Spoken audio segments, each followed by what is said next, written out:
క్రీస్తులో ప్రియమైనటువంటి సహోదరి సహోదరులారా, నేటి నుండి తల్లి దివసములకు తపస్కాలములను అనుగ్రహిస్తున్నది. ఈ భూమి బుధవారం నుండి మనం ఈ తపస్కారాన్ని ప్రారంభించుకుంటున్నాము. ఒక రచయిత చెప్పినటువంటి మాట, తపస్సు అనేటటువంటి ఆ పదానికి ఉండే అర్థము, తా అనేటటువంటి పదము తప్పులు చేసినటువంటి వారు, భా అనేటటువంటి పదము పశ్చాత్తాపపడి, సు అనేటటువంటి పదము సువార్తను విశ్వసించడం. తప్పులు చేసిన వారు పశ్చాత్తాపపడి సువార్తను విశ్వసించడం అని వర్ణించినటువంటి మాటలు మనం వింటున్నాము. ఈ కాలం అంతా కూడా మనము దేవునిలో ఐక్యమై జీవించడం, ప్రభువుతో మనము ఐక్యమై జీవించడం, గడిచినటువంటి కాలం అంతా ప్రభువు విరుద్ధంగా మనం చేసినటువంటి తప్పులు పాపములు ఇవన్నీ కూడా వ్యక్తిగతించుకొని పశ్చాత్తాపపడి పరివర్తనను చెంది ప్రభువుతో మనం ఐక్యం కావాలి అనే ఉద్దేశంతో తల్లి దృష్టి మనకు ఈ కాలంలో అనుగ్రహిస్తున్నారు. అందుకే పౌలు గారు చెప్పినటువంటి మాటలు మనము 2వ పట్టణంలో విని ఉన్నాము. ఇదే అనుకూలమైనటువంటి సమయము, ఇది మిక్కిలి అనుకూలమైన సమయము, రక్షణ దినము, రక్షణ దినము అని పౌలు చెప్పినటువంటి మాటలు మనము వింటున్నాము. ఈ తపస్కాలంలో ఈరోజు ముఖ్యంగా ఈ విభూతి బుధవారం వచ్చిన మనం నుదుటి పైన విభూతిని ధరిస్తూ ఉంటాము.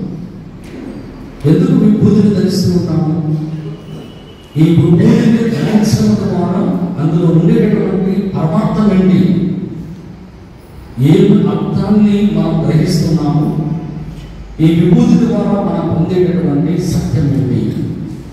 సాక్షాత్తు యేసు ప్రభువే తన నోటి నుండి పలికినటువంటి మాటలను మనం గమనించినట్లయితే మత్తయి సువార్త 11వ అధ్యాయము 20-21 వచనంలో చెప్పబడినటువంటి మాట. యేసు ప్రభువు ఆ పట్టణంలో ఎన్నో అద్భుత కార్యములు చేశాడు. కానీ ప్రభువు చేసినటువంటి అద్భుత కార్యములన్నీ కూడా కళ్ళారా చూసి కూడా వాళ్ళు పశ్చాత్తాపపడలేదు, పరివర్తనము చెందలేదు.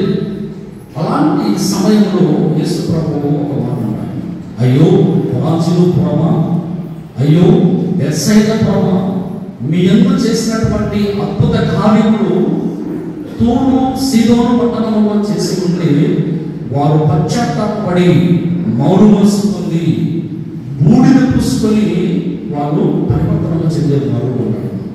బూడిద పూసుకొని వారు పరివర్తనము చెందేవారు. సాక్షాత్తు యేసు ప్రభువు చెప్పినటువంటి మాట. ఈ బూడిద అంటే ఆ బూడిదను మనము నుదుటి మీద ధరించడం ద్వారా మనము మారు మనసు పొందాలి, పశ్చాత్తాపపడాలి అనేటటువంటి సందేశాన్ని, ఆ సత్యముల గురించి యేసు ప్రభువు మనకు బోధన చేస్తున్నాడు. బైబిల్ గ్రంథంలో మనం గమనించినట్లయితే సమూయేలు గ్రంథంలో మనం చూస్తాము, దావీదు మహారాజు తప్పు చేసినప్పుడు, నువ్వు చేసేది తప్పు పాపం అని ఖండించినప్పుడు దావీదు కూడా తన యొక్క పాపపు జీవితానికి పశ్చాత్తాపపడి పరివర్తన చెంది బూడిద మీద కూర్చున్నాడు. గోడి పట్టణ ధరించి బూడిద మీద కూర్చున్నటువంటి సంఘటన బైబిల్ గ్రంథంలో ఉంది. ఆ విధంగానే యోనా ప్రవక్త తన ప్రజలకు బోధన చేస్తాడు, మీరు చేసేది తప్పు, మీరు చేసేటటువంటి కార్యములు దేవుడి దృష్టికి మంచివి కావు, మీరు పరివర్తన చెందండి అని యోనా ప్రవక్త బోధన చేసినప్పుడు ఆ దేశపు రాజు కూడా ఆయన మాటలకు విస్మయం ఉంది. ఆయన పశ్చాత్తాపపడి గోని పట్టణ నుంచి బూడిద మీద కూర్చున్నటువంటి సంఘటన బైబిల్ గ్రంథంలో ఉంది. ఆ విధంగానే నినివే పట్టణ ప్రజలు కూడా పరివర్తన చెంది వాళ్ళు బూడిదను పూసుకొని గోని పట్టణ నుంచి పశ్చాత్తాపపడతారు. యెహెజ్కేలు ప్రవక్త కూడా, ఆయన ఒక ప్రవక్త అయి ఉన్నప్పటికీ, ఒక భక్తుడు అయి ఉన్నప్పటికీ కూడా ఆయన తన ప్రజల యొక్క పాపముల కోసం, తన కోసం కాదు, తన ప్రజల యొక్క పాపముల కోసం ఆయన బూడిద మీద కూర్చొని పశ్చాత్తాపడతాడు. ఈ విధంగా బైబిల్ గ్రంథంలో చాలా సంఘటనలు ఈ భూమి బట్టలు ధరించడము, బూడిదను పూసుకోవడము, ఈ బూడిద మీద బూడిద పూసుకోవడం ద్వారా మానవుడైనటువంటి మనము పరివర్తన చెందాలి, పశ్చాత్తాపడాలి అనేటటువంటి సందేశాన్ని మనకు అందిస్తుంది. మరి ఈరోజు మనము ఈ విభూతిని, ఈ బూడిదను, ఈ విభూతి అనేటటువంటి పరంలోనే ఆ బూడిద అనేటటువంటి అర్థం ఉంటుంది. ఈ విభూతిని మనము నుదుటి మీద ధరించేటప్పుడు గురువు ఒక మాట చెప్తాడు, మట్టి నుండి వచ్చినటువంటి శరీరము తిరిగి మరలా మట్టిలోనే కలిసిపోవాలి. అంటే ఇది మట్టిలోనే కలిసిపోవాలి అనేటటువంటి, అంటే ఈ మాట మన యొక్క మరణాన్ని సూచిస్తుంది, మన మరణాన్ని సూచిస్తుంది. ఒక పునీతుడు తాను భోజనం చేసేటటువంటి బల్ల మీద ఒక పుర్రె పక్కన ఈ పుర్రెను ఆ బల్ల మీద పెట్టుకొని భోజనం చేస్తా ఉంటాడు. ఎందుకు నువ్వు ఈ పుర్రెను బల్ల మీద కూర్చొని భోజనం చేస్తూ ఉంటానంటే, నేను ఆ పుర్రెను చూసినప్పుడల్లా నేను నా మరణాన్ని గుర్తుకు తెచ్చుకుంటాను అన్నాడు. నా మరణాన్ని గుర్తుకు తెచ్చుకుంటాను. కాబట్టి ఈ విభూతిని మనం ధరిస్తున్నాము అంటే మట్టి నుండి వచ్చినటువంటి ఈ శరీరము మరలా మట్టిలోనే కలిసిపోతుంది అని చెప్పేటటువంటి ఆ మాట మన యొక్క మరణాన్ని గుర్తు తెచ్చుకుంది. మరణము గుర్తు తెచ్చుకోవడం ద్వారా మనం ఎందుకు ఆ మరణాన్ని గుర్తు తెచ్చుకుంటామంటే, మన ఈ జీవితం అనేటటువంటిది అశాశ్వతమైనటువంటిది. ఈ లోకంలో అశాశ్వతమైనటువంటి ఈ జీవితం కోసము మనము ప్రభువు నుండి దూరమైపోకుండా శాశ్వతమైనటువంటి రాజ్యంలో మనము ప్రవేశించాలి. ప్రభు రాజ్యంలో మనము ప్రవేశించాలి అని అంటే ఈ లోకంలో మనం చేసేటటువంటి పాపముల కోసం మనము పశ్చాత్తాపడాలి. అందుకే మీ బట్టలు చుంచుకుంటాం చాలదు, మీ గుండెలను వైద్యులు చేసుకోండి అంటారు. గుండెలను వైద్యులు చేసుకోండి. పరివర్తనము, పశ్చాత్తాపం అనేటటువంటిది మనసుకు సంబంధించినటువంటి పరిశుద్ధ పాపు గారు కూడా ఒక 2 రోజుల క్రితం ఆయన చెప్పారు, ఉపవాసం అనేటటువంటిది కేవలం శరీరానికి సంబంధించినటువంటిది కాదు. మన ఫ్రాన్సిస్ పాపు గారు మొన్నటి దినాన ఆయన ఇచ్చినటువంటి సందేశం, ఆయన పూజలో ఆయన ఇచ్చినటువంటి సందేశం, పశ్చాత్తాపం అనేటటువంటిది కేవలము, ఈ ఉపవాసం అనేటటువంటిది కేవలము శరీరానికి సంబంధించినటువంటిది మాత్రమే కాదు, అది మన హృదయానికి సంబంధించినటువంటిది. మాంసం తిన్నంత మాత్రాన నువ్వు పాపాత్ముడు అయిపోవు, చేపలు తిన్నంత మాత్రాన నువ్వు పునీతుడు అయిపోవు అని అంటాడు అన్నమాట. ఆయన అన్నమాట ఇంగ్లీష్లో, ఇటాలియన్ భాషలో పెట్టినప్పుడు అది తెలుగులోకి అనువదిస్తే మాంసం తిన్నంత మాత్రాన నువ్వు పాపాత్ముడు అయిపోవు, చేపలు తిన్నంత మాత్రాన నువ్వు సేతుడు అయిపోవు, పునీతుడు అయిపోవు. కాబట్టి మనసుకు సంబంధించిన మన మనస్ఫూర్తిగా మనం పశ్చాత్తాపడాలి. మనం చేసేటటువంటి ఉపవాసం టిఫిన్ చేయకుండా ఉపవాసం మన మధ్యాహ్నం లోపల ఆగలేదు, మధ్యాహ్నం లోపల 11 గంటలకు ఆగలేదండి. అప్పుడు ఎవరు మనం తగిలినా లేకపోతే ఎవరు విసిగించినా కోపం చేస్తాం, సహనాన్ని కోల్పోతాం. కాబట్టి ఇలాంటి పరిస్థితుల్లో ఈ ఉపవాసం చేసేటటువంటి సమయంలోనే సైతాను శోధిస్తుంది. సైతాను వాళ్ళను ఎక్కువగా శోధిస్తుంది. కొంతమంది ఉపవాసం చేసి ఆకలిదాన్ని పడుకుని నిద్రపోతారు బాగా. ఎన్ని సైతాన్ని చేసేటటువంటి పనులే.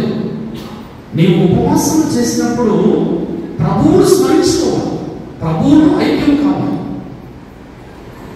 కాబట్టి హృదయపూర్వకంగా మనం పశ్చాత్తాపడాలి.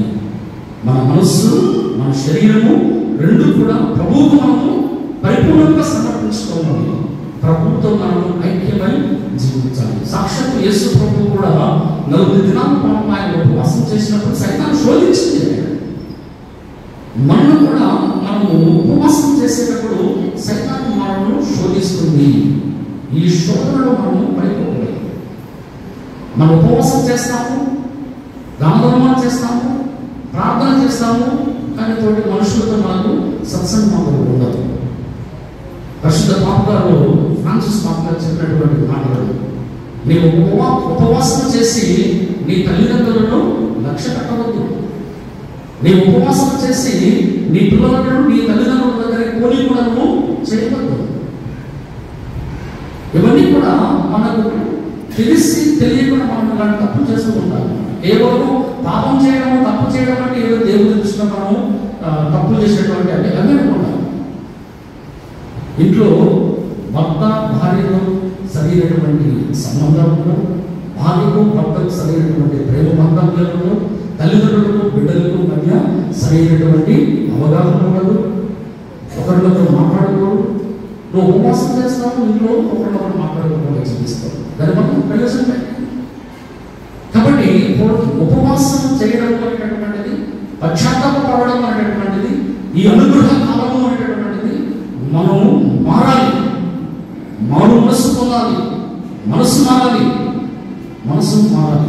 గతించిన కాలంలో చేసినటువంటి పనులన్నీ కూడా మానుకోవాలి. ఇప్పుడు మనము పరివర్తన చెంది పశ్చాత్తాపడి ప్రభుత్వం మనం ఐక్యము కావాలి అనేటటువంటి ఉద్దేశంతో తల్లి తెలుసు మనకు ప్రతి సంవత్సరం ఈ అనుగ్రహ కాలాన్ని, ఈ నమస్కారాన్ని మనకు అనుగ్రహిస్తుంది. మరి నిలబడి పూజలు పాల్గొనచ్చినటువంటి మనం, విభూతిని ధరిస్తున్నటువంటి మనం నిజమైనటువంటి పశ్చాత్తాపాన్ని మనం పొందుతూ ఉన్నామా? మారు మనసు మనం పొందుతూ ఉన్నామా? నీ యందు చేసినటువంటి అద్భుత కార్యములు తూర్పు సిదోరు పట్టణంలో చేసి ఉంటే వాళ్ళు పశ్చాత్తాపడి బూడిద పూసుకొని వాళ్ళు పరివర్తన చెందించారు. మన ప్రాంతంలో మీ జీవితంలో చేసినట్టు అద్భుత కార్యములు ఇంకొకరి జీవితంలో ఓ అన్యులైన చేసి ఉంటే వాళ్ళు ఎప్పుడు పరివర్తన చెందించాలని ఈరోజు యేసు ప్రభువు ఇదే మాటను మనల్ని కూడా ప్రశ్నిస్తున్నారు. మరి ఒకసారి ఆత్మపరిశీలన చేసుకుందాం. మనం ఎలాంటి జీవితాన్ని జీవించాలని కోరుకుంటున్నాం? ఎలాంటి హృదయంతో మనము ప్రభువుని చేయాలనుకుంటున్నాం? మారు మనసు పొందుటకు సిద్ధంగా ఉన్నామా? విభూతిని ధరిస్తూ మనము పశ్చాత్తాప పడుతూ మనము పరివర్తన చెంది దేవునికి ఇష్టమైనటువంటి బిడ్డలుగా, దేవునికి ఇష్టమైనటువంటి ఉపవాసము, దేవునికి ఇష్టమైనటువంటి దానధర్మము, దేవునికి ఇష్టమైనటువంటి ప్రార్థన జీవితంలో జీవించుటకు సంస్కృతిగా ఉన్నాము. ఆత్మపరిశీలన చేసుకొని ఈ పవిత్రమైనటువంటి పూజాలో ప్రార్థించున్నాము.